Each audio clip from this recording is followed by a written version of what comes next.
When I think back to the day I met Alex, it feels like it was only yesterday. I was in a mom and pop dive looking to keep away from any and all takers. Sucking on their Rocca cheap coffee, getting straight inside my head, lost amid the chaos of thought, planlessness. That was when he came in, practically out of a film with no intense lighting or music. The ding on top of the door and smell of coffee adhesive fragments, covered up by his baby powder, ended after shave. "Is this seat taken?" He gestured to the chair across from me and smiled with a force that would kill you. "Looks free to me," I replied, trying to sound cool and not at all flustered by his sudden appearance. We started talking, and damn, it was like we were cut from the same cloth. He was into all the junk I was, from bench-watching the same trashy series to arguing about the best pizza topping. It's pineapple, fight me. Fast forward a bit, and we're dating, not just casual meetups, but the real deal. It felt like I'd known him my whole life, and before we knew it, we were talking about getting hitched. That's when the drama started. His parents, let me tell you, were something else. The first time I met them, it was like walking into a lion's den wearing a meat dress. They had this way of smiling while sizing you up, like they were deciding whether you were worth their time or not. "So you're the girl Alex can't stop yapping about," his mom said, her voice dripping with something that was definitely not warm. Guilty as charged, I shot back, trying not to let her see she got to me. They laid down the law pretty quick, telling us we needed to sign a prenup. Now, I ain't no gold digger, and I sure as hell don't need anyone's money, but that rubbed me the wrong way. "I'll sign your prenup," I told them, "but I've got one condition. If one of us cheats, the cheater pays up minus 100 grand. Alex looked like I'd slapped him with a fish. "Babe, I'd never cheat on you," he said, all wide-eyed and serious. Yeah, well, my ex said the same thing before I caught him with his pants down, literally. So it's this or nothing. He agreed, and his parents did too, though they looked like they'd swallowed lemons. We thought that was the end of it, but boy, were we wrong. One evening, we were cuddled up on the couch, a tradition we had started since moving in together. We had this old rickety couch that we swore we'd replace, but never did because somehow it had become our spot. The TV was on, but we weren't watching. We were too busy making plans for a trip to Italy we knew we couldn't afford, but were determined to make happen. "Alex, think about it. The food, the wine, the art. We have to go," I said, my eyes sparkling with excitement. Alex laughed, wrapping his arm tighter around me. "Emily, babe, you had me at food. But let's face it, our bank account is more camping in the backyard than a romantic getaway to Venice." I playfully nudged him. "So we'll save. We'll cut back on, I don't know, things we don't need, like your video games." He feigned horror. "Not the video games. Take my shirts, my shoes, even my beloved coffee maker, but leave the games alone." We laughed, but that was us, always dreaming big but grounded in the reality of our modest lives. We didn't care, we were happy. The happiness wasn't just in the big moments. It was in the little things too, like how Alex would make breakfast on Saturdays. He couldn't cook to save his life, but he'd somehow mastered the art of scrambled eggs and toast, which he'd served with a side of his terrible coffee. I love those mornings. "Hey, I'm thinking scrambled eggs today. What do you think?" He'd ask, already heading to the kitchen. "Only if you promise not to burn the toast this time," I'd call out, followed by, "and I'm making the coffee." One day, the topic we had been avoiding came up. We were doing dishes together, a mundane task that somehow felt special because we were doing it together. "Emily, we need to talk about, starting a family," Alex said, breaking the comfortable silence. I paused, a plate in hand. "I know, it's scary, isn't it? What if we can't? Alex turned to me, drying his hands on a towel. Then we'll deal with it together.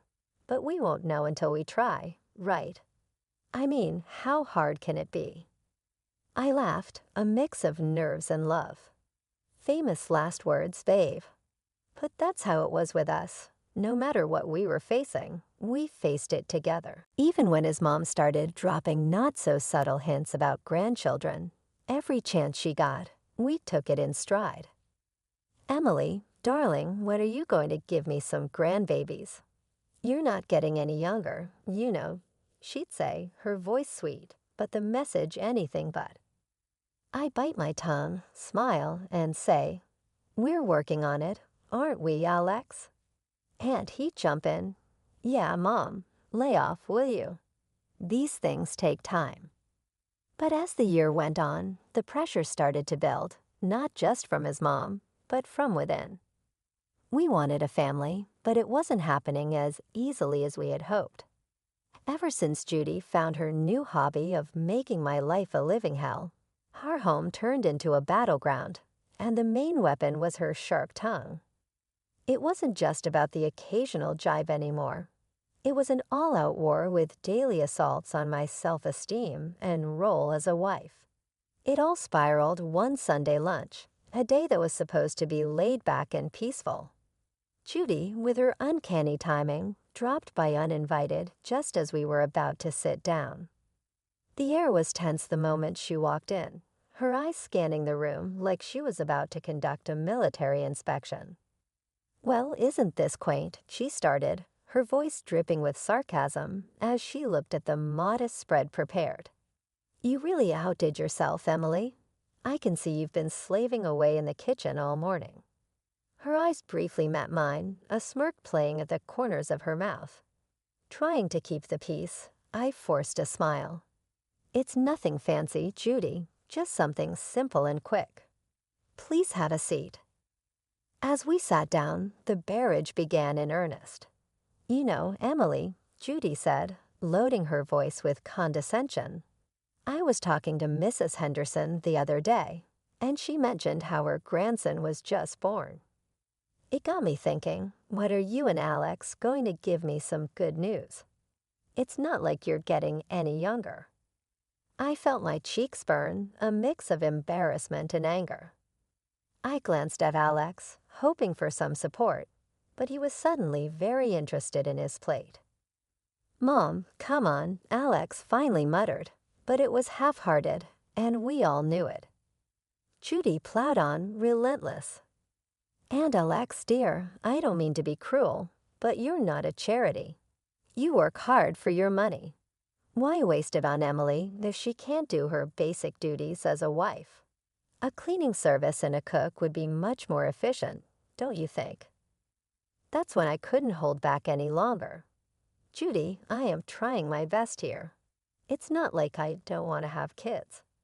And as for the house and my cooking, well, I didn't realize marriage was a service contract. Judy scoffed. Well, it's not a free ride either. You have responsibilities, Emily, which you are clearly not fulfilling.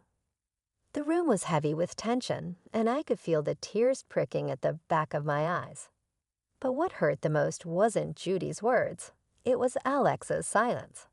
He finally spoke up, but it wasn't to defend me. Yeah, Mom has a point. Maybe we should consider getting some help around here. It would make things easier for you, too. Easier for me? His words felt like a betrayal. It was clear I was on my own in this. Over the next few days, Judy's visits became more frequent, and with each visit, her criticism grew sharper. She'd inspect the house, pointing out every speck of dust or pillow out of place. You call this clean? She'd scoff. My eyes must be deceiving me because this looks like a pigsty. Then came the comments about my appearance. Is that what you're wearing? You know, a wife should dress to please her husband. It's no wonder Alex is always so tired. He has to come home to this. I tried to fight back. Judy, I don't dress for Alex. I dress for myself. And he's always so tired because he works hard, not because of what I wear. But it was like talking to a brick wall. Judy had made up her mind about me, and nothing I said or did would change it. Alex's stance, or lack thereof, was the biggest blow. Each night after his mom's departure, we'd argue. "Why won't you stand up for me, Alex? She's walking all over us, and you're just letting her." "Emily, she's old, set in her ways." "What do you want me to do? Kick my own mom out?" "No, but I want you to be my husband, to stand by me, not her." It was clear this was more than just about Judy's disapproval. It was about us, our marriage, and whether we were strong enough to stand together or let Judy's criticisms tear us apart. As the days turned into weeks, I realized this wasn't just a phase. It was a full-blown siege. If we didn't do something soon, there might not be anything left to save. Things between me and Alex had been icy since Judy ramped up her campaign of critique. But it wasn't just the home front that was feeling the strain. Alex himself had started acting weird, not in a "he's just stressed at work" kind of way. It was something else, something that made my stomach twist in knots. It started with the phone calls. Alex had always been pretty open about his phone. We didn't keep secrets from each other, but then he started stepping out of the room every time he got a call. And it was always the same caller ID, John Work. "Who's John Work?" I asked one evening, trying to keep my voice casual. Alex flinched, a telltale sign that he was on edge. "Oh, just a new guy at the office." "Lots of questions, you know," he said. But it didn't stop there. Alex, who was as far from a fashionista as you could get, suddenly started caring about his appearance. Gone were the days of graphic tees and worn-out jeans. Now it was all crisp shirts, slacks, and cologne. He was using cologne now. Since when did he care about smelling like a department store? What's with the new look? Alex got a job interview or something. I joked one morning, watching him comb his hair in a way I'd never seen before. He just smirked a little too quickly. Just felt like changing things up. No harm in that, right? And the late nights at work, they were becoming a regular thing. Another long one, babe, I texted, trying not to sound too needy. "Sorry, Em, this project is killing me." "Won't be late, I promise." He'd text back, but the clock would tick well past midnight before I heard his keys in the door. I tried to shake the feeling that something was off, but it clung to me like a shadow. That's when I decided to hire a private detective.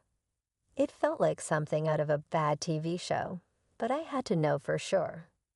The evidence came in a plain brown envelope. The contents were as damning as they were heartbreaking. Photos of Alex with another woman, their intimacy undeniable, captured in frozen moments that shattered our years together. But it was the recording that cut the deepest. Their conversations, filled with endearments and plans, left no room for doubt. They were in love, or at least he was with her. I sat there, the evidence spread out in front of me, a cold realization settling in. This was it. This was the proof that could anchor me in a stormy divorce, should it come to that. Photos that caught moments stolen from our life together, and words that betrayed every "I love you" he had ever whispered in my ear. But I kept it all a secret, a painful burden I chose to carry alone. I wasn't ready to confront him, not yet. I needed a plan, a way to navigate the wreckage of our marriage with my dignity intact. The following days were a blur. Alex continued his charade, and I played along, the perfect wife with a smile plastered on my face, and a heart breaking silently. Our conversations became a dance around the truth, each word measured, every laugh forced. "Everything okay, Em? You've been quiet," Alex would ask, his concerns seemingly genuine. "Yeah, just tired, you know." "Work's been crazy." I'd reply, the lie tasting bitter on my tongue. It was just another mundane day, or so I thought, until I stumbled upon a conversation that would change everything. There I was, passing by the slightly ajar door to Alex's office, when their voices caught my attention. It was Alex and his mother, Judy, and they weren't just chit-chatting. The tone was serious, heavy with intent. "I'm telling you, Mom, I can't do this anymore. It's not just about the kids. I've lost all feeling for Emily. It's like we're roommates, not husband and wife." Alex's voice, strained and tired, floated through the gap. Judy's voice, ever so sharp, replied, "Well, of course you feel that way. She's not given you a child, and let's be honest, what else has she brought to this marriage but—" Let's not be hasty. My 70th birthday is coming up, and we wouldn't want to miss out on a generous gift from her now. Would we? The cynicism in her voice was like a knife twisting in my gut. They were plotting against me, using me until they deemed it convenient to throw me aside. And after we get a nice expensive gift, we can kick her to the curb, right? Alex said, his voice cold and calculating. "Exactly, dear." "Just bide your time a little longer," Judy confirmed, her voice dripping with malice. I stood there, rooted to the spot, a mix of shock and anger boiling inside me. They were planning my exit from this family as casually as one would plan a grocery list. The hurt was deep, but it sparked something else in me, a burning desire for revenge. They thought they could use me, discard me at their convenience. I'd show them. I wasn't just some pawn in their twisted game. A few days later, during a family dinner that felt more like a farce than a meal, Judy brought up her upcoming birthday with the same smirk that I had come to despise. She leaned in and asked, "So Emily, dear, what are you planning for my birthday? Something special, I hope." I met her gaze, my face a mask of calm. "Actually, Judy, I was thinking of throwing you a dinner at the city's most luxurious restaurant. A night you won't forget." Her eyes lit up with greed, and she exchanged a quick, satisfied look with Alex. They thought they had me cornered, but little did they know I was already 2 steps ahead. "Oh, Emily, that sounds too delightful."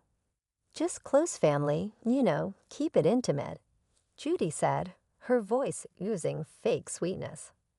"Of course, Judy. It'll be our pleasure," I replied, the words tasting like ash in my mouth. The weeks leading up to Judy's 70th birthday felt like a slow march towards D-Day. Every smirk from her, every indifferent shrug from Alex fueled my resolve. The plan was simple yet bold, just like in the movies. Host a lavish dinner at the city's most luxurious restaurant under the guise of a loving gesture, then drop the bombshell. But like any good plot, the devil was in the details. The night before the party, the tension at home was palpable. Alex, oblivious to the storm brewing, was casually lounging on the couch, scrolling through his phone. "Everything set for tomorrow?" he asked, not looking up. "Oh, you could say that," I replied, my tone bellying the turmoil inside. The day arrived, and as guests started to fill the opulent dining room reserved for Judy's celebration, the air was thick with anticipation. My heart raced, not from nerves, but from the adrenaline of what was about to unfold. Judy, ever the queen bee, basked in the attention, lavishing in the luxury of her surroundings. "Oh, Emily, you've outdone yourself. This place is exquisite," she exclaimed, her voice loud enough for nearby tables to hear. As we all settled in, the meal proceeded with the kind of forced mirth that comes with such family gatherings. Laughs were shared, stories exchanged, and then, as the dessert plates were cleared away, the waiter approached with the final act of the evening, the bill. He leaned in discreetly, informing us the dinner cost $33,000. Without missing a beat, I handed over my card. The gesture went unnoticed by most. It was then Alex, with a smirk that didn't reach his eyes, decided to drop his bombshell. Emily, I think it's time everyone knew. I'm tired of this of us. I want a divorce. The words hung in the air, a toxic cloud that seemed to suffocate all other noise in the room. Before I could even process the full weight of his statement, Judy piped up, her voice sharp and unforgiving. Well then, since that's out in the open, I think it's best you leave, Emily. We're celebrating family tonight, and well, you're no longer part of it. The room went deadly silent. Every eye was on me, waiting to see how I'd crumble. But I didn't. With a calm I didn't feel, I stood, nodded, and walked out without a word. The cool night air hit me like a slap as I made my way home, the finality of everything that had happened washing over me in waves. By the time I reached his apartment, a plan had formed. I packed my essentials, the numbness giving way to a cold resolve. This was it, the end of one life and the start of another. As I zipped the last suitcase, my phone started buzzing, a relentless, insistent vibration that I initially ignored. Curiosity, however, got the better of me. Judy's voice screeched from the other end. Emily, the payment didn't go through. You need to fix this now. The sweet, sweet irony.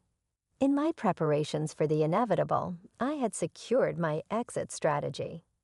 I had blocked the shared account, knowing it would be the first thing Alex would try to use against me.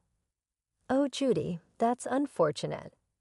But since I'm no longer part of the family, as you've so eloquently put it, I'm afraid you'll have to sort this out yourself. Her outrage was palpable, even through the phone, but it was music to my ears. The chaos that unfolded was a fitting end to the farce my marriage had become. Reports came through the grapevine of the restaurant staff demanding payment of Judy's escalating tantrums, and eventually the arrival of the police to calm the storm she had become. In the end, it was Alex and his relatives who had to pull together the money to settle the bill, a poetic justice for the betrayal and humiliation they had subjected me to. The morning after the dinner disaster felt like waking up to the aftermath of a storm. I had my plan, my resolve, and a set of divorce papers in my hand as I made my way back to what used to be our shared home for the last time. The moment I stepped through the door, the air crackled with tension, thick enough to cut with a knife. Alex and Judy were there, looking like they'd been arguing. The sight of me seemed to unite them in hostility. You've got some nerve showing up here after last night, Alex spat out, his face a mix of anger and disbelief. Judy, ever the viper, was quick to add her poison. Ungrateful wretch. You've embarrassed us in front of the whole city. Do you know how humiliating it was to have the police calm me down? People were laughing, filming.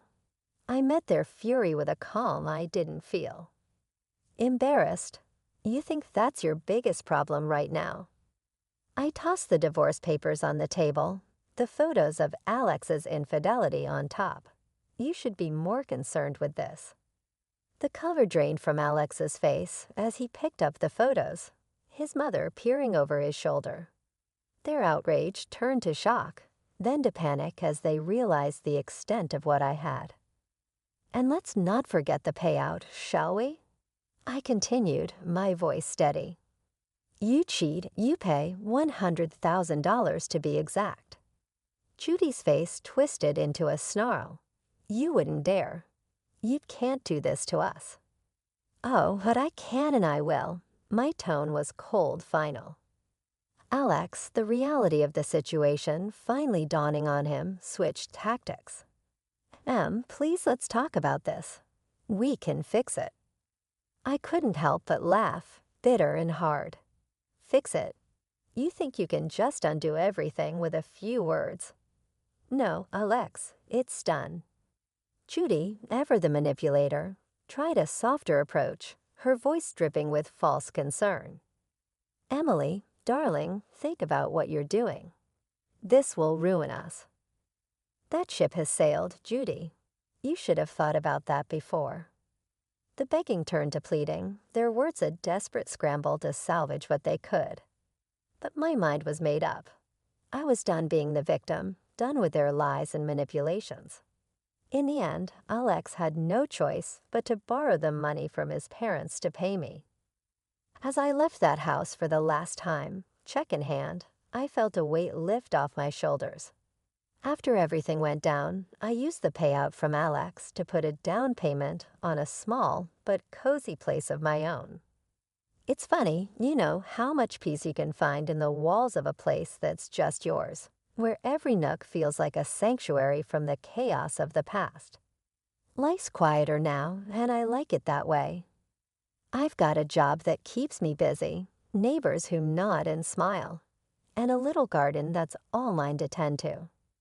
But every once in a while, the grapevine tosses a juicy bit my way about Alex and Judy.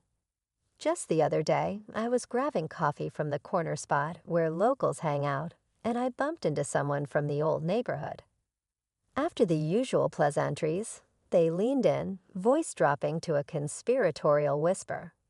"Hey, have you heard about the latest drama with your ex and his mom?" They asked, eyes gleaming with the thrill of gossip. I couldn't help but raise an eyebrow, a mix of curiosity and detachment taking hold. Can't say that I have. Do tell.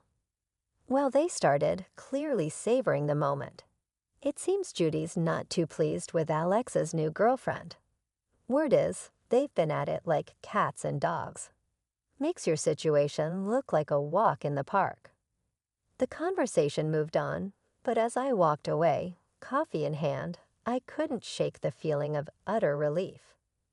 There was a time when news like that would have sent me spiraling, but now it was just another piece of someone else's story. These days, my biggest concern is whether my tomatoes will ripen before the squirrels get to them, or if I'll ever get the hang of yoga without looking like a newborn deer on ice. Life's simpler, quieter, and infinitely sweeter on this side of chaos. My greedy husband and his ruthless mother tied me up and left me in a dark, freezing forest. Their chilling words still haunt me. This is the end for you. Goodbye. Your $100 million business is ours now. Helpless and unable to move, I thought it was over, until an old forest ranger miraculously saved me. But I wasn't just a victim. I returned with a plan they never saw coming, and a shocking revenge that left them speechless. My name is Samantha. I am 28 years old, a businesswoman based in New York City. I have always been ambitious, determined to build a successful career, and I thought my life was finally complete when I married Ethan, the man I believed was my soulmate. Ethan was charming, thoughtful, and supportive, or so I thought. I was drawn to his warm demeanor, and I believed we would build a life full of love and happiness. When we married, I moved into his family home. That's where I met Margaret, his mother. At first, I tried my best to connect with her. Margaret was a sharp, confident woman in her 50s who had raised Ethan as a single mother. I respected her for that and wanted to create a bond, but it quickly became clear that Margaret wasn't interested in any sort of relationship with me. She was controlling, dismissive of my opinions, and, most importantly, obsessed with money. It didn't take long before Margaret started demanding money from me. It began subtly, with small requests for help with groceries or bills. But soon, she insisted that I give her $4,000 every month for her personal expenses. "It's only fair," she said, her tone making it sound like it was my duty as her son's wife. Ethan, to my surprise, supported her completely. "She's done so much for me, Samantha. The least we can do is help her out." I didn't want to cause conflict, so I agreed. At the time, I told myself it was temporary, that she just needed help adjusting after Ethan and I got married. But months turned into years, and I realized Margaret's demands weren't temporary at all. She would call me at work to remind me of the payment due date. If I was late, she would sulk or make snide comments about how I wasn't a real part of the family. Ethan, meanwhile, became more distant. Whenever I brought up Margaret's demands or the stress they were putting on me, he brushed it off. "You're overthinking it," he'd say, as if I were the one being unreasonable. I started noticing little changes in him. He'd stay out late, refused to discuss his whereabouts, and become defensive whenever I asked questions. The man I had fallen in love with seemed to be slipping away. The breaking point came 2 years into our marriage. One evening, I came home from work earlier than usual and heard voices coming from the living room. Margaret and Ethan were talking, their voices low but clear enough for me to hear. "We'll sell her car," Margaret said. "It's worth enough to cover the buy-in for the game." Ethan hesitated for a moment before replying, "Are you sure she won't notice? Samantha loves that car." "She doesn't have to know," Margaret snapped. "Just tell her it was stolen or something. It's not like she's going to call the cops on her own husband." I froze in the hallway, my heart pounding. My car, a sleek luxury vehicle I had saved for years to buy, was more than just a possession to me. It was a symbol of my independence, of everything I had worked for. Hearing them plot to sell it without my knowledge shattered something inside me. I didn't confront them that night. Instead, I started paying closer attention. I realized that the money I had been giving Margaret wasn't going toward her expenses at all. She and Ethan were using it to fuel their gambling habits. The realization left me feeling humiliated and betrayed. How could the people I trusted, my husband and his mother, lie to me so easily? Things escalated when I returned from a business trip a few weeks later and found my car missing. "Ethan," I asked, trying to keep my voice calm, "where's my car?" He exchanged a glance with Margaret, and for a moment, neither of them spoke. Then Margaret said, "Oh, it must have been stolen. Such a shame, isn't it?" "Stolen," I repeated, my voice trembling. "Did you even call the police?" Ethan shrugged. "We didn't want to bother you while you were away." I knew they were lying. My hands shook as I demanded answers, and when they refused to admit the truth, I finally snapped. "You sold my car, didn't you?" I shouted. "You're nothing but thieves." Margaret's face twisted with anger. "How dare you speak to us like that?" she spat. "You've been nothing but a burden since the day you moved in." Before I could respond, Ethan grabbed my arm. "That's enough, Samantha," he said, his voice cold and unfamiliar. "You need to calm down." But I couldn't. I was furious, hurt, and terrified all at once. The argument escalated until Ethan and Margaret did something I never thought they were capable of. Together, they overpowered me, tied my hands, and forced me into their car. My screams and pleas went unanswered as they drove me deep into the woods. When they finally stopped, they dragged me out and left me there, alone and terrified, before speeding off into the night. I lay on the cold forest floor, my body aching, my mind racing. How had my life come to this? Was this really the man I had married?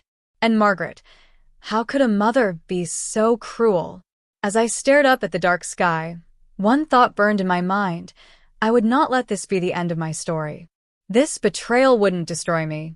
It would only make me stronger. I lay in that cold, dark forest for what felt like hours. My wrists were raw from the ropes, and my body ached from being thrown out of the car, like I was nothing. My mind was a whirlwind of emotions, fear, anger, and disbelief. How could Ethan and Margaret do this to me? My husband, the man who promised to love and protect me, had left me for dead. I refused to give in to despair. Survival was my only focus. Summoning what strength I had, I managed to loosen the ropes binding my wrists. Once my hands were free, I sat up and scanned my surroundings.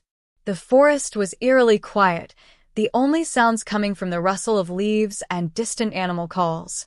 I had no idea where I was, but I knew I couldn't stay there. After stumbling through the woods for what felt like an eternity, I saw a faint light in the distance. As I got closer, I realized it was coming from a small cabin. Relief washed over me, but I was still cautious. I knocked on the door, my hands trembling, and a man answered. He was tall, in his early 40s, with a rugged appearance that suggested he spent most of his time outdoors. "What happened to you?" he asked, his voice filled with concern. I need help," I said, barely able to get the words out. "They left me in the woods." "Come in," he said immediately, stepping aside to let me enter. "My name's Daniel. I'm a forest ranger. You're safe here." Daniel gave me water and a blanket as I told him what had happened. I didn't go into all the details, just enough for him to understand that my husband and his mother had done this to me. His expression hardened as I spoke. "No one has the right to treat you like that," he said firmly. "You don't deserve this." His kindness brought tears to my eyes. For the first time in what felt like forever, I felt like someone genuinely cared. Daniel let me stay the night at his cabin, and the next morning, he drove me to a nearby town where I could contact someone I trusted.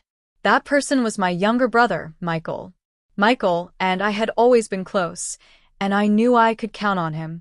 When I called him and told him what had happened, he was furious. "I'm coming to get you right now," he said, his voice shaking with anger. "Don't worry, Sam. "We'll fix this." True to his word, Michael arrived within hours and took me back to his apartment in Boston. He didn't bombard me with questions. He just made sure I was comfortable and safe. Over the next few days, as I recounted everything to him, the money Margaret had demanded, the gambling, the missing car, and how they left me in the woods, Michael listened quietly, his jaw clenched. "They're not going to get away with this," he said when I finished. "We're going to make them pay." Michael's words sparked something in me. For too long, I had let Ethan and Margaret control me, manipulate me, and take advantage of my kindness. But now, with Michael by my side, I felt a renewed sense of strength. It was time to take back my life. Michael and I started by hiring a private investigator. We needed proof, solid, undeniable evidence of Ethan and Margaret's crimes. The investigator worked quickly, uncovering financial records that showed where my money had gone. It was all there, thousands of dollars spent on gambling, with no trace of the so-called expenses Margaret had claimed. The investigator also found video footage of Ethan and Margaret at various casinos, laughing and drinking as they squandered my hard-earned money. As the evidence piled up, my anger grew. But I knew we couldn't act impulsively. Michael reminded me to be patient, that we needed to have everything in place before confronting them. While the investigator worked, I decided to take matters into my own hands as well. I reached out to people who knew Ethan and Margaret, neighbors, acquaintances, even a few of Ethan's colleagues. Some of them had witnessed their gambling habits firsthand, but had never thought to intervene.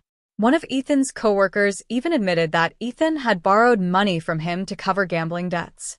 It wasn't just about gathering evidence. It was about building a case strong enough to ensure they couldn't worm their way out of it. I wasn't going to leave any stone unturned. As the weeks passed, I started to feel more like myself again. I was still angry and hurt, but I was channeling those emotions into something productive. Michael was my rock through it all, always there to support me and remind me of why I was fighting. "You deserve better than this, Sam," he would say. "And you're going to get it." The final piece of the puzzle came when the investigator uncovered the sale of my car. The documentation showed that Ethan had signed the paperwork, with Margaret listed as a witness. They had sold it to a private buyer for a fraction of its value, just to get quick cash for a poker game. When I saw the proof, I felt a mix of rage and satisfaction. They had lied to my face, stolen from me, and left me for dead. But now, I had everything I needed to bring them down. It was time to take the next step. Michael and I compiled all the evidence and contacted the police. When we handed over the files, the officer reviewing the case looked stunned. "This is serious," he said. "We'll start the investigation immediately." As we left the station, I felt a sense of relief. For the first time in months, I felt like justice was within reach. But I also knew this was just the beginning. Ethan and Margaret had underestimated me, but they were about to learn that I wasn't someone they could betray and walk away from. The day Michael and I filed the police report marked the beginning of a new chapter in my fight. It wasn't just about what Ethan and Margaret had done to me. It was about standing up for myself, reclaiming my dignity, and ensuring they were held accountable. But even with the police now involved, I knew I had to stay strong and see this through. Over the next few weeks, the police conducted their investigation. They reviewed the evidence we had provided, the financial records, the videos of Ethan and Margaret gambling, and the documents proving the sale of my car. They also interviewed people who had witnessed their behavior. Each piece of evidence added weight to the case, making it harder for Ethan and Margaret to deny their actions. One morning, I got a call from the lead detective handling my case. "Samantha," he said, "we're ready to move forward. We have enough evidence to make arrests." Hearing those words sent a wave of relief through me, but it was mixed with anxiety. I couldn't predict how Ethan and Margaret would react when they realized their game was up. Still, I knew this was the only way to finally free myself from their control. The arrests happened quietly. The police waited until Ethan and Margaret were at home before knocking on their door. I wasn't there to see it, but I later learned that Margaret tried to talk her way out of it, claiming there had been some sort of mistake. Ethan, on the other hand, looked shocked and confused, as if he couldn't believe this was happening. The news of their arrests spread quickly, and I started receiving calls from people who had known them. Some expressed disbelief, while others admitted they had always suspected something was wrong. It was strange to hear the sympathy in their voices after everything I had been through, but I appreciated their support nonetheless. Once Ethan and Margaret were in custody, the next step was the trial. Preparing for it was one of the most challenging parts of this journey. My lawyer walked me through the process, explaining what to expect and how to present my side of the story. I had to relive every painful detail, the lies, the theft, and the moment they left me in the forest. It was emotionally exhausting, but I reminded myself that this was necessary to ensure justice. On the day of the trial, I felt a mix of nerves and determination. I walked into the courtroom with Michael by my side, feeling his reassuring presence. Ethan and Margaret were already there, sitting with their lawyer. Ethan wouldn't look at me, but Margaret's gaze was cold and defiant, as if she still believed she could manipulate her way out of this. The prosecution presented the evidence we had gathered. The financial records were laid out for the court to see, showing how my money had been drained to fund their gambling habits. The investigators' report detailed the sale of my car, with Ethan's signature as undeniable proof. Video footage of Ethan and Margaret at various casinos played on a screen, their carefree smiles a stark contrast to the pain they had caused me. When it was my turn to testify, I felt the weight of everyone's eyes on me. I took a deep breath and began to speak, telling the court about my experience in my own words. I explained how Margaret had manipulated me into giving her money, how Ethan had supported her every demand, and how their betrayal had escalated to the point of leaving me for dead. "I trusted them," I said, my voice steady despite the lump in my throat. "I trusted my husband, and I tried to respect his mother. But they saw me as nothing more than a source of money, someone they could use and discard when I was no longer convenient." As I spoke, I saw Ethan shift uncomfortably in his seat. Margaret's expression didn't change, but I could tell she was furious. She had always been confident in her ability to control others, and now she was losing that power. The defense tried to argue that the situation had been exaggerated, that there was no proof they had left me in the forest intentionally. But their arguments fell flat in the face of the overwhelming evidence. Witnesses testified about their gambling habits, and even Ethan's coworker spoke about the money Ethan had borrowed. When the judge announced the verdict, I felt like I was holding my breath. Ethan and Margaret were found guilty on multiple charges, including theft, fraud, and reckless endangerment. The judge didn't hold back in his sentencing, emphasizing the harm they had caused and their lack of remorse. As they were led away in handcuffs, I felt a sense of closure. This wasn't just a victory in the legal sense, it was a personal victory. For too long, I had let their betrayal define me, but now I was free to move forward with my life. Michael hugged me as we left the courtroom. "You did it, Sam," he said. "It's over." I nodded, feeling tears well up in my eyes. It was over. The people who had tried to destroy me were finally being held accountable, and I could start rebuilding my life. The courtroom was silent as the judge's gavel struck, signaling the end of Ethan and Margaret's reign of deceit. Watching them being led away in handcuffs felt surreal. For the first time in years, I wasn't weighed down by fear or manipulation. Justice had been served, and I was finally free. As Michael and I walked out of the courthouse, I felt a sense of calm I hadn't experienced in years. But it wasn't just relief, it was empowerment. I had fought for myself, stood up to the people who had betrayed me, and emerged stronger. "Are you okay, Sam?" Michael asked as we got into his car. I nodded, smiling for the first time in what felt like forever. I'm more than okay. I feel like I can finally breathe. Over the next few weeks, I began to rebuild my life. With Ethan and Margaret in prison, I no longer had to endure their demands or their lies. But the emotional wounds they left behind would take time to heal. I started therapy to process everything I had been through, and it helped me rediscover parts of myself that I thought I had lost. I realized that their betrayal didn't define me. It was a chapter in my life, but not the whole story. Michael continued to be my biggest supporter. He offered me a place to stay in Boston while I figured out my next steps. I was hesitant at first. I had always been fiercely independent, and relying on others didn't come naturally to me. But Michael reminded me that it was okay to lean on people who truly cared. "Sam, you're not alone in this," he said one evening as we sat in his living room. "You've always been there for me. Let me be here for you now." With his encouragement, I started to feel more confident about the future. I decided to leave New York City behind, along with all the painful memories it held. Boston offered a fresh start, a chance to redefine myself and my goals. One of the first things I did was buy a new car, not as extravagant as the one I had lost, but it symbolized my freedom and independence. Driving it for the first time felt like reclaiming a piece of myself. I also threw myself into my work. My business had always been a source of pride, and now it became a source of healing. Pouring my energy into my career helped me regain my sense of purpose and reminded me of my own strength and resilience. I even expanded my network in Boston, connecting with like-minded professionals who inspired me to keep pushing forward. Despite the progress I was making, there were moments when the past still haunted me. Sometimes, I'd wake up in the middle of the night, my heart racing as I relived the moment Ethan and Margaret left me in the forest. But each time, I reminded myself that I was no longer that helpless woman. I had taken control of my life, and I wasn't going to let their actions hold me back. One day, I received a letter from Ethan. It came from the prison where he was serving his sentence. My hands trembled as I opened it, unsure of what to expect. In the letter, Ethan apologized for everything he had done.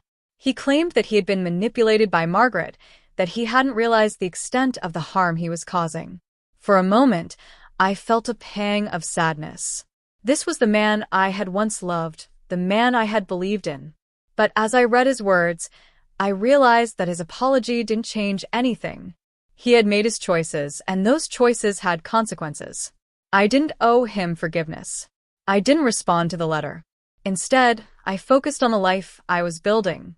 I joined support groups where I connected with others who had experienced betrayal and toxic relationships. Hearing their stories reminded me that I wasn't alone, and it inspired me to share my own journey. I wanted others to know that they, too, could overcome even the darkest of times. As the months passed, I found myself smiling more often. I started going out with friends, exploring Boston, and rediscovering the joys of life. I even began dating again, cautiously, but with an open heart. I wasn't looking for a fairy tale, just someone who would treat me with the kindness and respect I deserved. One evening, Michael and I were sitting on his balcony, watching the city lights. "You've come a long way, Sam," he said, raising his glass in a toast. "I'm proud of you." "Thank you," I said, clinking my glass with his. "I couldn't have done it without you."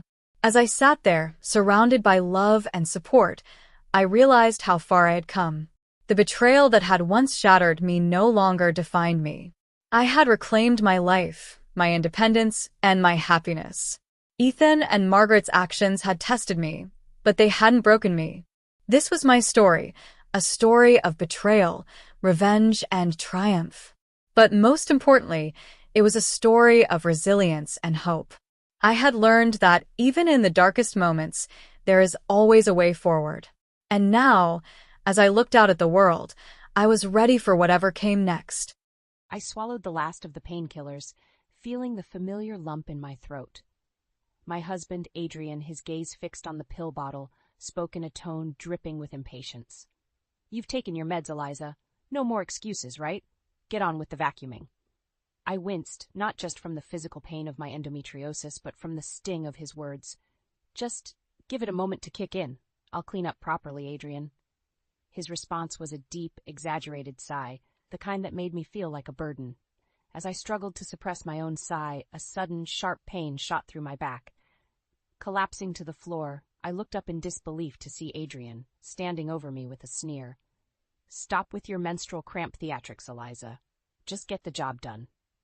His voice was as cold as the floor I lay on. I, Eliza, at 32, found myself trapped in a marriage that had turned from a dream into a nightmare. Adrian and I met at the sales company where we both worked. He was the star salesman, known for his charm and quick wit.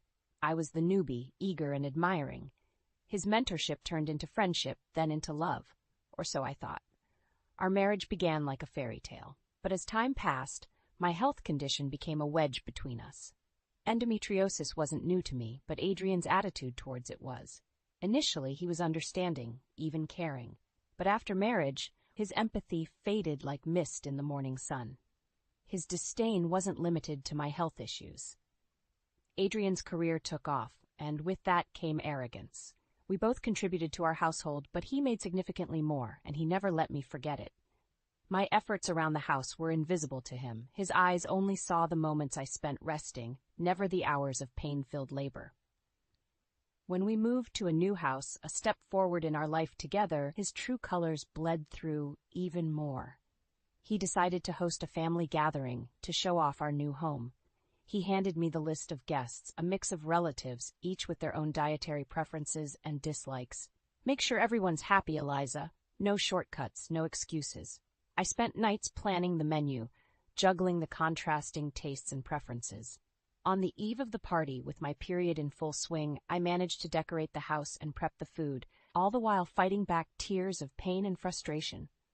Adrian, oblivious to my struggles, spent the evening laughing at some show on TV, glass in hand, as I labored in the kitchen.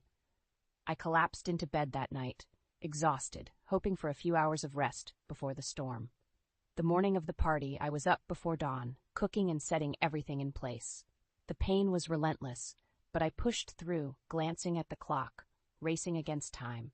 I managed to set up everything just as the painkillers began to wear off, their effect fading like a mirage in the desert. Sitting gingerly on the sofa, trying to catch my breath, I glanced at Adrian. He sat there, casually sipping his drink, eyes glued to the TV. I opened my mouth to speak, but the words wouldn't come. He noticed my stare and turned to me, annoyance etched on his face. "What now, Eliza?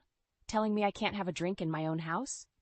I shook my head, words still trapped. I just need a moment. The party, it's all set." He stood up, his movements deliberate, menacing. "You're always just needing a moment, aren't you? Playing the victim over a little stomach ache. My mother never acted like you do." His words were like daggers, each one piercing deeper. As I tried to defend myself, explaining that everything was ready, that I was just taking a brief respite, he cut me off. "No more of your excuses. I'm tired of them." And then, without warning, he kicked me, sending me tumbling off the sofa. The physical pain was sharp, but the shock of his action left me numb.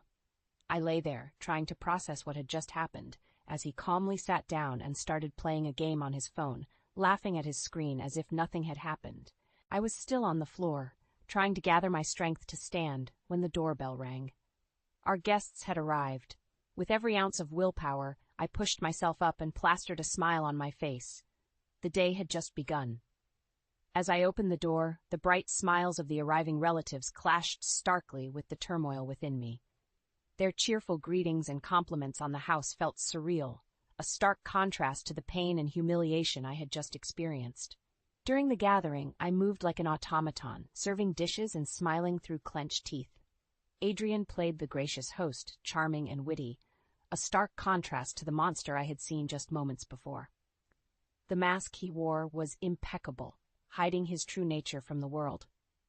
Amidst the facade of normalcy, I caught sight of Martin, Adrian's father, standing in the doorway, observing the scene with a frown. His eyes met mine, and for a moment I saw a flicker of concern. He had always been a stern man, a strict father to Adrian, but today his usual sternness seemed tinged with something else. Disappointment, maybe even disgust. As the party continued, Adrian's demeanor grew increasingly jovial with each drink. His laughter was too loud, his gestures too grand. It was a performance, a show put on for the benefit of others. I knew the real Adrian, the one who lurked behind those smiles and charming words. The turning point came unexpectedly. I was in the kitchen, taking a moment to brace myself against the counter, when I heard raised voices from the living room. Peering out, I saw Martin confronting Adrian, his voice booming over the murmur of the guests. "What do you think you're doing, Adrian? I saw how you treated Eliza earlier. Is that how a man behaves? Is that how I raised you?" Adrian, caught off guard, tried to laugh it off. "Come on, Dad, it's nothing. Just a little spat between husband and wife. You know how it is." Martin's face reddened with anger. "A little spat? I saw you kick her, Adrian. That's not how you treat your wife, or any woman for that matter." The room fell silent, all eyes now on the father and son. Adrian's mask slipped, revealing a glimpse of the man I knew too well. "She was just being lazy, Dad. You know how women can be, making a big deal out of nothing. I was just helping her get back on track." His words sent a wave of shock through the room. The relatives looked at each other, disbelief and discomfort written on their faces. Martin stepped closer, his voice low but fierce. "Helping her? By kicking her? Is that what you call help? That's abuse, Adrian. You're abusing your wife." The word abuse hung in the air, heavy and undeniable. Adrian's face twisted in anger, but before he could respond, Martin continued. "Your mother would be ashamed to see the man you've become. I'm ashamed. You're my son, but I won't stand by and watch you treat your wife like this." Adrian, now visibly shaken, tried to regain his composure. "Dad, you're overreacting. It's not like I hit her or anything. It was just a kick, a wake-up call." Martin's response was immediate and furious. "A wake-up call? You think physical violence is a wake-up call? That's where you're wrong, son. That's where you've lost your way." The confrontation escalated, with Martin denouncing Adrian's behavior in front of everyone. The family gathering, meant to be a celebration, had turned into a public airing of our private nightmare. As Martin stormed out of the room, followed by a few relatives, Adrian turned to me, his eyes searching for an ally. But I couldn't meet his gaze. I felt exposed, vulnerable, yet strangely liberated. The truth was out, and there was no going back. The rest of the evening passed in a blur. Guests left early, murmuring their goodbyes and casting sympathetic glances my way. Adrian, now subdued, sat silently, the weight of his father's words and the guests' judgment pressing down on him. That night, as I lay in bed, my body aching, my mind raced. The events of the day had shattered the fragile facade of our marriage. Adrian's true nature was revealed, not just to me, but to everyone. The mask had slipped, and the monster was exposed for all to see. The morning after the party, the house was silent, a stark contrast to the previous day's chaos. I sat at the kitchen table, nursing a cup of coffee, lost in thought. The events of yesterday replayed in my mind, each word, each look, cutting deeper than before. Adrian had left early, muttering something about clearing his head. The house felt different without his looming presence. Quieter, but not necessarily more peaceful. My thoughts were interrupted by a knock at the door. It was Martin. He stood there, a mix of anger and sorrow in his eyes. "May I come in, Eliza?" His voice was softer than I had ever heard it. I nodded, leading him into the living room. We sat in silence for a moment before he spoke. "I can't begin to express how sorry I am for what happened yesterday, for what my son did to you." His apology was sincere, but it did little to ease the turmoil inside me. "Thank you, Martin, but apologies won't change what happened." He nodded, his face lined with regret. "I know, and that's what I'm here to talk about.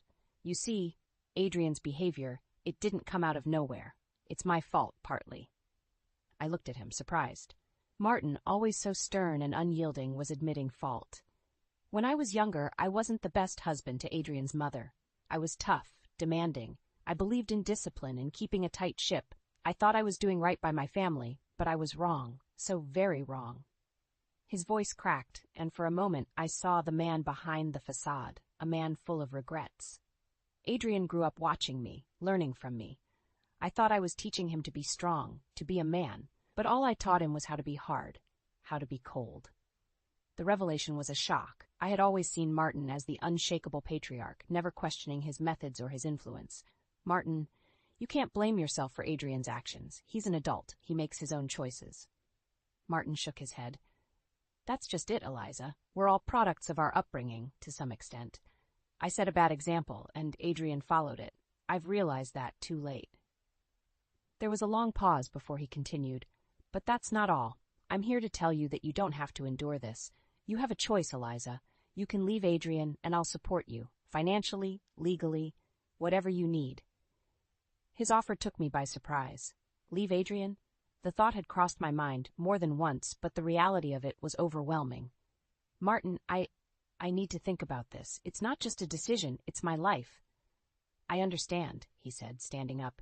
But remember, you're not alone. You have options, and whatever you decide, I'll be there for you. As he left, I sat there, the weight of his words heavy on my shoulders. The option to leave, to start over, was tempting, but it was also terrifying. What would life be like without Adrian, without the marriage I had invested so much in? The rest of the day passed in a blur of thoughts and emotions. I was angry, hurt, confused, but above all, I was tired. Tired of the pain, the lies, the facade. That night, as I lay in bed, I made a decision.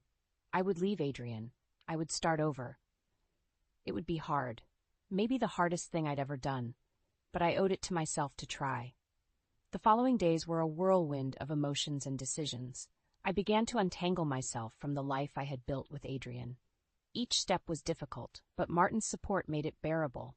He helped me find a lawyer and even offered financial assistance, though I declined the latter. Adrian returned home after a few days. His demeanor changed.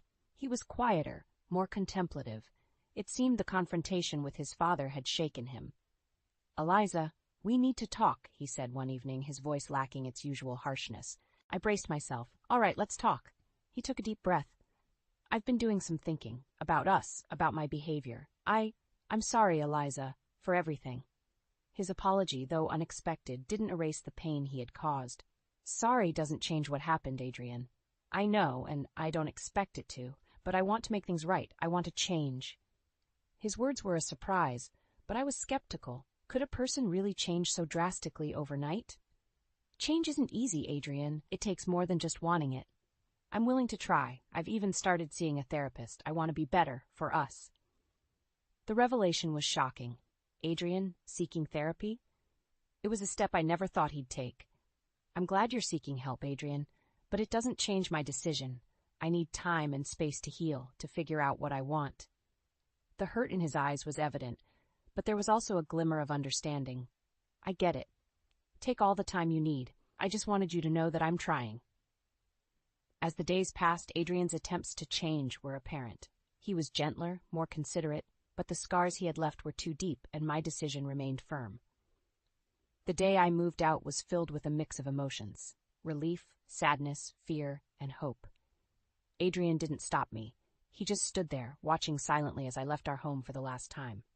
Living alone was a new experience. For the first time in years, I felt a sense of freedom, a sense of control over my life. I could breathe, think, and heal without the shadow of Adrian looming over me. But freedom came with its own challenges. I had to rediscover who I was outside of my marriage, redefine my identity. It was daunting, but also exhilarating. One evening, as I sat in my new apartment, the doorbell rang. It was Martin. He stood there, looking older and more tired than I remembered. Eliza, I need to talk to you. It's about Adrian. I let him in, curious about what he had to say. Adrian's been doing well in therapy. He's making progress, but he's also struggling. He misses you, Eliza. He wants to make things right. I listened, feeling a mix of emotions: pity, anger, indifference. Martin, I appreciate what you're doing, but I can't go back. Not now, maybe not ever. I understand, he said softly, but he's my son. I had to try. As he left, I felt a sense of finality. My life with Adrian was over, and a new chapter was beginning. A chapter where I was in control, where I could write my own story. Life in my new apartment brought a sense of tranquility I hadn't felt in years. The days were mine to fill, the space mine to inhabit without fear or judgment. I found solace in the small things: the quiet mornings, the freedom to make my own decisions, the absence of Adrian's oppressive presence. But this newfound freedom also brought with it a need for introspection. I began to revisit my past, the choices I made, the signs I ignored. In the silence of my apartment, I confronted the reality of my marriage, the manipulation, the emotional abuse, and the deep-seated fear that had become a constant companion. One afternoon, as I sifted through old photos, a wave of anger washed over me. The smiling faces in the pictures were a stark contrast to the memories they now evoked. How had I let myself be treated that way? How had I stayed for so long? It was then that I realized my journey wasn't just about healing. It was about reclaiming my power, my voice. I wanted Adrian to understand the depth of the pain he had caused, to experience the consequences of his actions. I picked up my phone and dialed a number I hadn't used in months. The line rang, and then a familiar voice answered. "Hello, Eliza? Is that you?" It was Adrian's sister, Clara. We had been close once, before everything fell apart. "Clara, hi. It's been a while. I wanted to talk to you about something." Her voice was cautious. "Of course, Eliza. What's on your mind?" I took a deep breath. "I want to tell my story, Clara. I want people to know what happened, what Adrian did." There was a pause on the other end. "Eliza, are you sure? That's a big step, I'm sure. It's time people knew the truth. I'm tired of hiding, of pretending everything was fine." Clara's response was supportive, yet concerned. "Okay, I'm here for you. Whatever you need." I hung up the phone, feeling a mixture of relief and apprehension. I knew that speaking out would be difficult, that it would bring judgment and possibly backlash. But I also knew it was necessary, for my own healing and for the possibility of holding Adrian accountable. In the weeks that followed, I shared my story. First with friends, then in a local support group, and finally in a blog post that Clara helped me publish. The post detailed everything: the abuse, the manipulation, the fear. It was raw, honest, and unflinching. The response was overwhelming.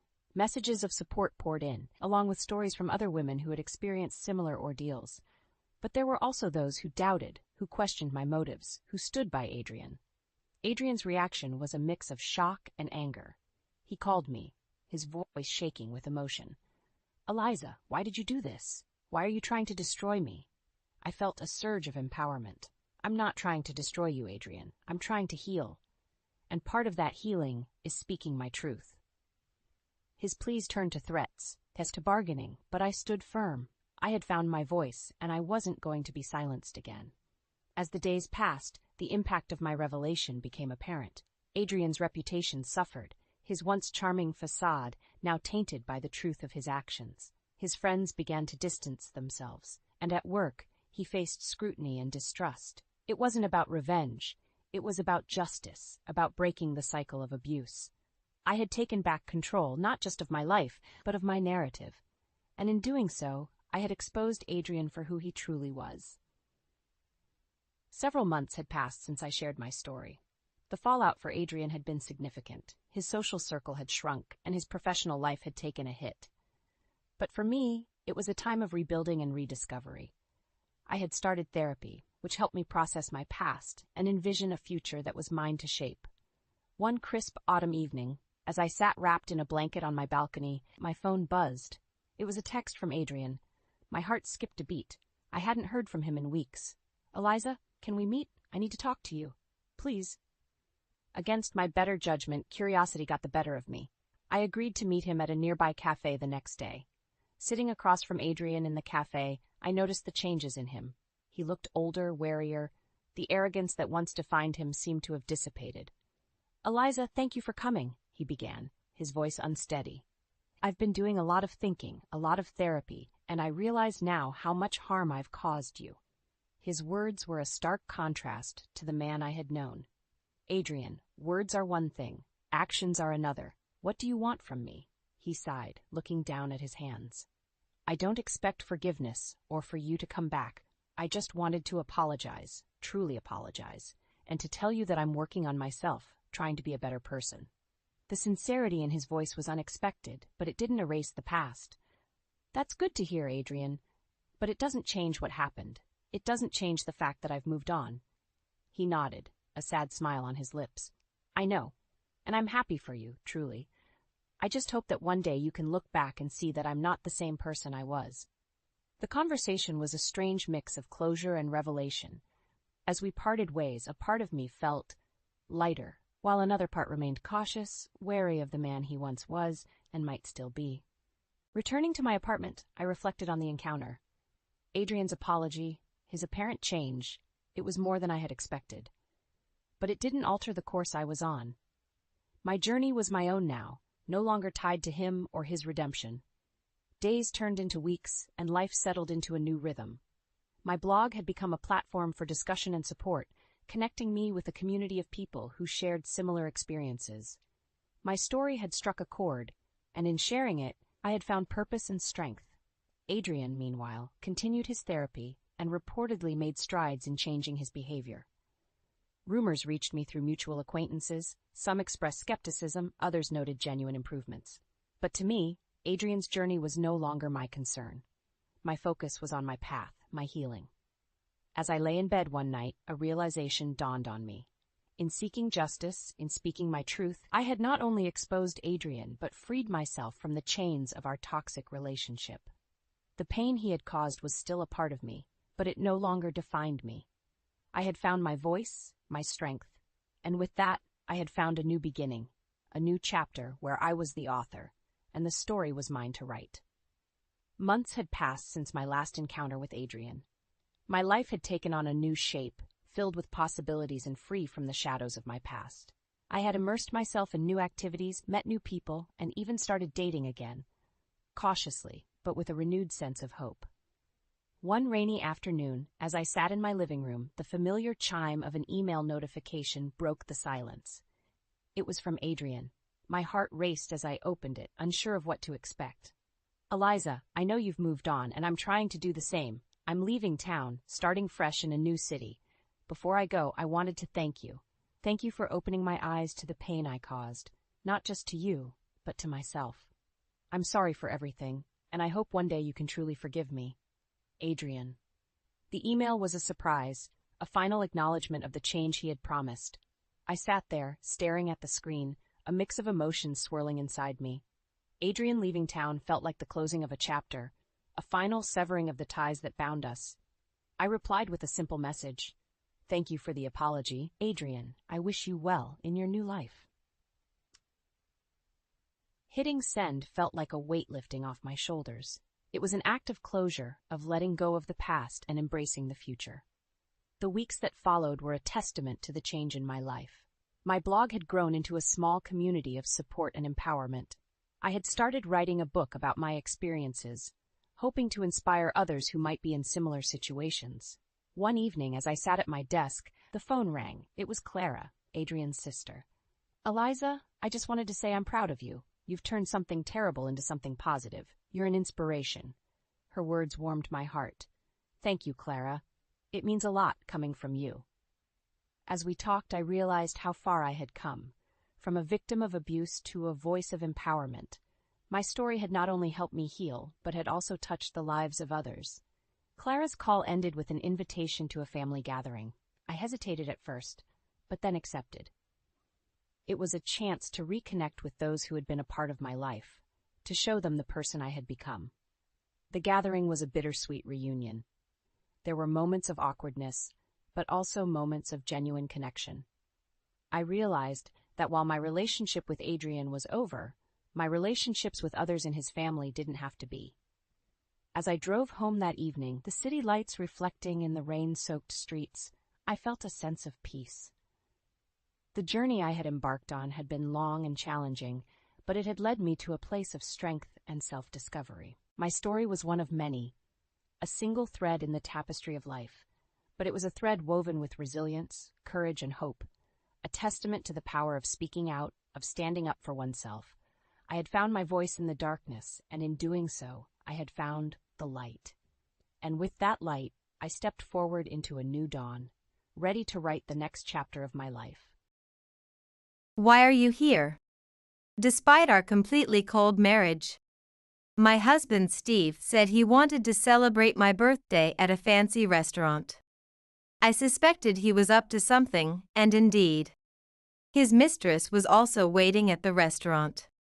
"I wanted to celebrate your birthday too. This is a birthday present from both me and your husband." The present was a divorce paper. What a tasteless surprise. But in return, I handed something over that would bring Steve and his mistress down. Instead, I present this to you. My final gift to you. Seeing this, the two of them ended up pleading for forgiveness in a pitiful manner. My name is Alyssa. I used to work as an office worker at a corporation, but due to Steve's wishes, I am now a full-time housewife. Steve and I got to know each other as we started at the same company and shared common interests. He was good at talking and sweet-talking. I fell for him and actively pursued a relationship, which led to marriage. Vulnerable to my feelings for him, I tended to comply with his demands from the beginning of our relationship, thinking it would keep our relationship harmonious. Steve often made aggressive demands, taking advantage of my attitude. Highly regarded at his company and on a career track, Steve focused on his work and insisted that I quit my job to become a housewife after we married. But I like my current job, and I've just been entrusted with a project. No matter how hard a woman like Alyssa tries, she can't outperform me, right? It's better for you to support me by taking care of the home now. I thought, is that so? Although I still wanted to continue working, I convinced myself that maybe Steve was right, and ultimately quit my job when we got married. Even after marriage, Steve continued to assert his beliefs. Hey, I was thinking of visiting my parents next holiday. Steve, maybe you could. You know I hate such bothersome stuff. I'm tired from work, so I want time for myself on holidays. You should just go alone since they are your parents. Steve never met my parents again after our wedding greetings and the ceremony. While I occasionally visited my parents, Steve never accompanied me. I rationalized that he was just not good at handling personal relationships. But it still saddened me to see my beloved parents treated dismissively. Our marriage continued like this for 10 years. How was your day? I was just making your favorite dish. I greeted Steve cheerily as he returned from work. However, upon seeing my face, he sighed annoyedly. Ah. I'm tired of that. It feels like you're holding it over me. I don't need dinner today. I just came home to sleep, and I have to get up early tomorrow, so leave me alone. He coldly stated and quickly retreated to his room, leaving me staring miserably at his back. I thought, today too, he didn't eat it. Whether it's because he's busy with work or not. Steve often comes home late these days, and I try to make him comfortable at home by cooking his favorite foods daily. However, Steve usually eats out, rarely having the meals I prepare. Still, as a housewife, I continued to cook and waited for his return. I thought, I wonder when we started drifting apart like this.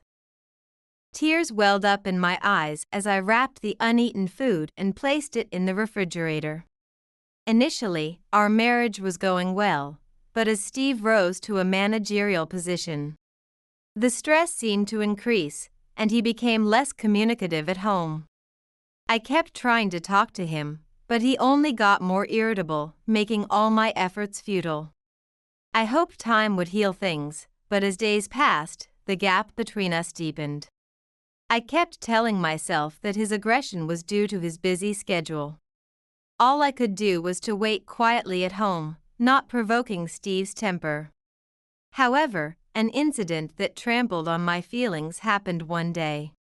It all started when Steve came home and was in the shower, and our home phone rang.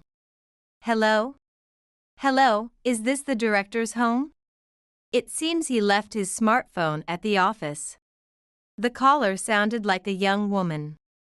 Oh, well, thank you for calling. He's currently in the shower, but I'll let him know once he's out. Is that so? Well, then I'll bring it over. I know where he lives. No, that won't be necessary. I'll have him pick it up later, please don't worry. I have time, so it's okay. I'll head over now. Despite being pushy, she ended up bringing Steve's smartphone. Steve, your colleague said she's bringing over a smartphone you forgot. It was a young woman's voice. So, I see. Okay. I told this to Steve as he got out of the shower, and he visibly looked uneasy. About an hour after the call, our doorbell rang. When I answered, I heard the voice of the woman from the phone. I opened the door, and there stood a woman in her early 20s. Nice to meet you. Are you the wife? Is Steve here?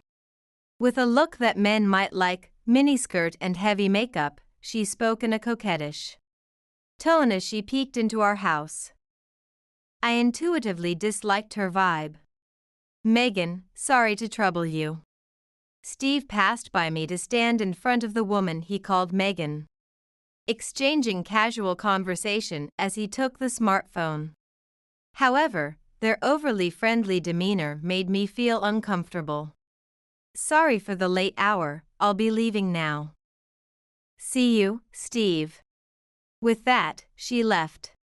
The door slammed shut, leaving only the strong scent of her branded perfume behind. You seem to get along well with your colleague. What's with that all of a sudden? Megan is just a colleague. Yet Megan calls you Steve so casually.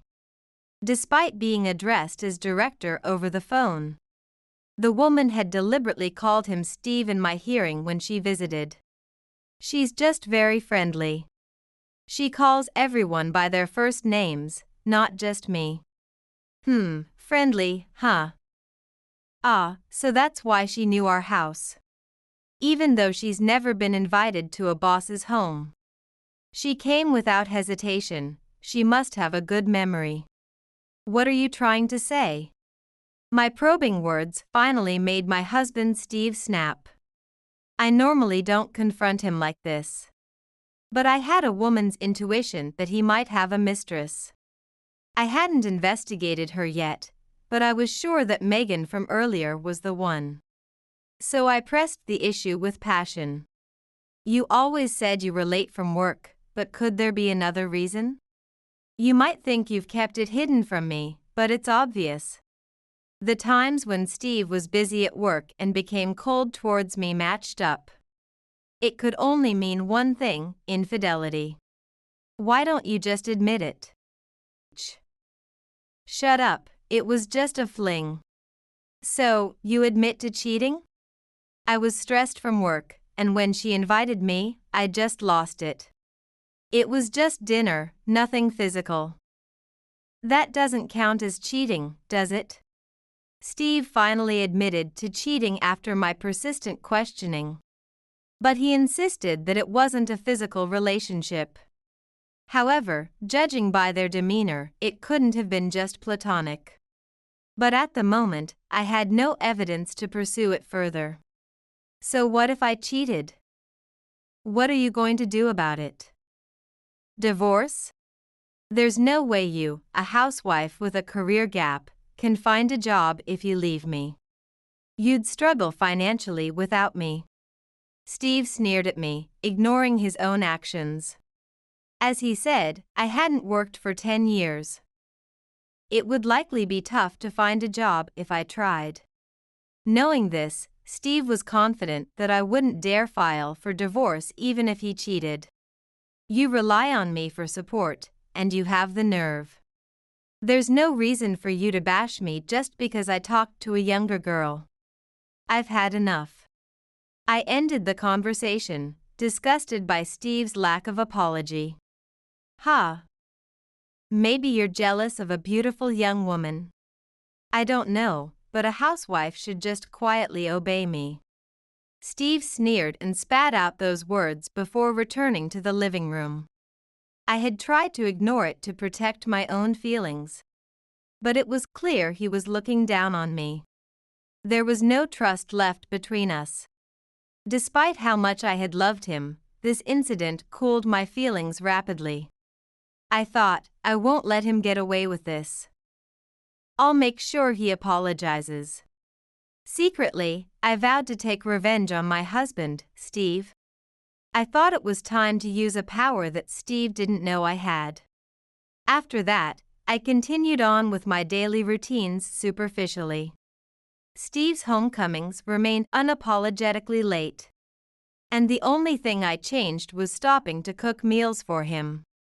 Once when he came home and asked where's dinner, I told him I had no interest in cooking for someone whose return time was unpredictable.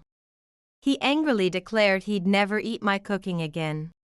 As our marriage continued to grow colder, one day, as my birthday approached, Steve surprisingly initiated a conversation. "Alyssa, I've made a reservation for your birthday at a restaurant." It had been years since he'd celebrated my birthday.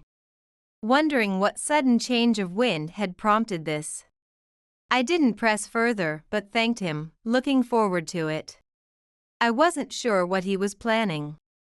However, from his attitude and demeanor, it was clear he wasn't genuinely interested in celebrating my birthday. I decided it might be wise to prepare something in advance. I planned to deliver a major blow to both Steve and his mistress Megan. On my birthday, Steve truly had made a reservation at the restaurant. It was a high-end establishment often featured in magazines. We were led inside by the staff, and Steve and I headed to our table. However, an unbelievable person was already sitting there. "Why are you here?"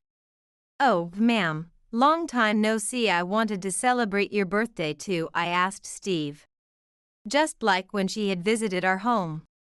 There she was with her revealing outfit and heavy makeup. It was Steve's mistress, Megan. "What is this about?" I questioned Steve, who was sitting next to me. But he feigned ignorance and didn't answer. "Oh, come on, sit down. You'll understand everything once you see this," Megan said, thrusting a piece of paper in front of me.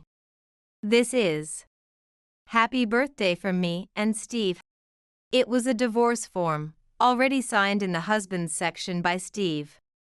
"I'm tired of our life together. I want a divorce." What a tasteless surprise. "You went through the trouble of reserving a restaurant. You could have just handed me the divorce papers normally. But you chose to mock me to the end, didn't you?" "Oh, come on, we just wanted to have a nice meal and then part ways cleanly." Megan smirked malevolently, watching my reaction. This distasteful setup was likely her idea. It's like a little joke, isn't it? Were you that shocked? Did you really think I'd celebrate your birthday for real? I'm not so naive. I suspected you were up to something. But I didn't expect such an incomprehensible surprise. "Oh, are you making excuses now?" "That's right, I lost. I'll give you the boring man who enjoys ridiculing others with his mistress. I'll submit this myself." I picked up the divorce form from the table. "Instead, I'm giving you this as a present. My final gift to you. Read it carefully." I placed a letter I had prepared in advance on the table and turned to leave the restaurant. Behind me, I could hear their contemptuous laughter. Without taking my meal, I left the restaurant, ignoring the puzzled waiter. With the divorce form in hand, I quickly headed to a specific place. I knew that divorce forms could be submitted 24 hours a day. Fortunately, the office was nearby. I started walking to submit the divorce form immediately. I wanted to sever ties with that man as soon as possible. As I thought, the office was still open. Finally, I would be free from that man. As I was about to enter, I heard someone loudly calling my name. "Hey! Alyssa! Wait, please wait." At the entrance of the office, Steve, having noticed me, called out to stop me. He must have rushed here because he was panting heavily. Megan, his mistress, was also there. her hair a mess compared to how it looked at the restaurant. Likely because she too had run after me. "What do you want?" I knew they had chased after me because of the letter I had left. But I asked innocently, pretending not to understand. The divorce was a joke. The affair, all of it, was just a story to get your attention. It was a surprise, you know? We've been in a rut, haven't we? What a desperate excuse. It's true. I was just helping the director with a surprise. Ignoring their frantic explanations, I continued towards the entrance of the city office. They were only changing their tune because they had read that letter. In the letter, I had revealed that the president of a major company crucial to Steve's employer was actually my father. Steve knew that my father ran a company. But because he had not met him since our wedding, and our family name was common, he never realized that the president of the client company was my dad. Knowing the truth, Steve must have turned pale because with my father's influence, firing both of them would be easy. We can still fix this. I want you to come back. Please, I'm begging you. Steve was on his knees in front of the busy city office, not caring who saw. Megan, too, knelt down beside him. Clearly, they were afraid of losing their jobs. "Oh, it's too late for that. Sorry to have you make such a pathetic show, but I've already filed the divorce papers. You were about to go into the office building." "Stop lying. Sorry to have raised your hopes, but I actually left my bag at the counter. I was just going back to get it. We're already strangers." With that, I showed them my hands, emphasizing that I didn't have my bag. They must have thought they caught up with me before I could file the papers. But I had already submitted the divorce application. So, damn. You'll regret divorcing a husband who didn't cheat. Is that all? Just took a surprise too seriously? Can't you take a joke? Despite their rush to prevent me from filing the divorce papers, their efforts were in vain. And they started to hurl insults in frustration again. "Still pretending to be innocent, are you? I've already collected enough evidence to prove your affair." "Evidence?" "Yes. You thought I would tolerate the cheating because I'd struggle financially after a divorce. But I'm not the kind of woman to stay silent after being ridiculed. I had hired a detective agency to monitor them, and indeed, they were frequently meeting in secret. There were photos of them entering a hotel together, cozy and intimate. They could no longer claim there was no physical relationship. No matter how much you deny the affair, I have all the evidence. From now on, you'll be hearing from my lawyer. Look forward to paying a substantial amount in damages." As I smiled and delivered these words, the two were left speechless. "No. Don't leave me. I just gave in to temptation. You are the one for me." Then, Steve got up and clung to me, sobbing. "Stop it, you're pathetic. Saying things you don't mean just because you don't want to lose your job. You should be with that young girl instead of an old woman like me." Even as I tried to pull away, Steve clung to me, crying loudly. As I wondered what to do, a patrolling police officer approached us, asking what was happening. I explained the situation, and they detained Steve. "Why is this happening?" Steve was sprawled on the ground, seemingly crying. "It's all your own doing. Goodbye." I left him in the care of the police, bid farewell to Steve, and walked away. Later, through my lawyer, I pursued damages, including slavery under cheating from Steve. With all the evidence of infidelity in place, he reluctantly agreed to pay the compensation. When I told my parents about the divorce and its reasons, they were furious. They never liked Steve much, especially since he had avoided them. My father confronted their company about the lack of employee discipline. The executives, faced with my father's fury, pleaded for him to calm down, promising strict actions against Steve and Megan. Steve was demoted and transferred to a regional office, effectively removed from the corporate fast track. Megan was transferred as well, and their affair became a scandal within the company, leading to their eventual resignation due to the hostile work environment. Rumors say that after resigning, their financial situation was dire. Megan started working nights to support him.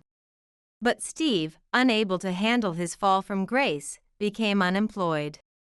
Eventually, Megan, tired of their constant quarreling, left Steve, who then spiraled into mistrust and isolation, now living on social welfare and remaining indoors.